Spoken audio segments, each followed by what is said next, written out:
అసలు ఆటిజం ఏ డొమైన్స్ మీద ఇంపాక్ట్ చూపిస్తుందని మనం తెలుసుకున్నట్లయితే, ఇక్కడ మనం చూసుకున్నట్లయితే personal domain, communication domain, social domain మీద దీని ప్రభావం ఉంటుంది. అంటే పిల్లలు వాళ్ళ వ్యక్తిగతంగా వాళ్ళు చేసుకునే పనులు ఏవైతే 3 ఏళ్ల తర్వాత ఉంటాయో, వాటిలో మిగతా పిల్లలతో కంపేర్ చేసినప్పుడు కొంచెం డిలే అన్నది జరుగుతుంది. ఇక రెండోది కమ్యూనికేషన్. అంటే మనకి కమ్యూనికేషన్ 2 రకాలుగా ఉంటుంది. ఒకటి verbal communication, 2 non verbal communication.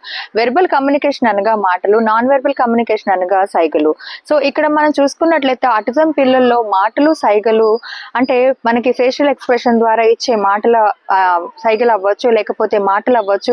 వీటిలో కొంత మనకి డిలే కనపడుతుంది. అలాగే సోషలైజేషన్ అంటే వేరే పిల్లలతోటి తన ఏడు పిల్లల దగ్గరికి వెళ్ళి ఎగ్జైట్మెంట్ గా ఆడుకోవటం కావచ్చు, లేదా ఎవరైనా కొత్త వాళ్ళు వచ్చినట్లయితే వాళ్ళని కలవడానికి ప్రయత్నం చేయటం కావచ్చు. వీటిలో కూడా మనం కొంతవరకు డిలే చూడడం జరుగుతుంది. సో ఆటిజం ముఖ్యంగా personal, communication and socialisation domain మీద ఇంపాక్ట్ చూపిస్తుంది. అండ్ ఫర్దర్ వీడియోస్ లో మనము ఆటిజం లక్షణాలని ఎలా గుర్తించాలి, ఎప్పుడు గుర్తించాలి అన్న విషయాల గురించి కూడా మనం మాట్లాడుకుందాం.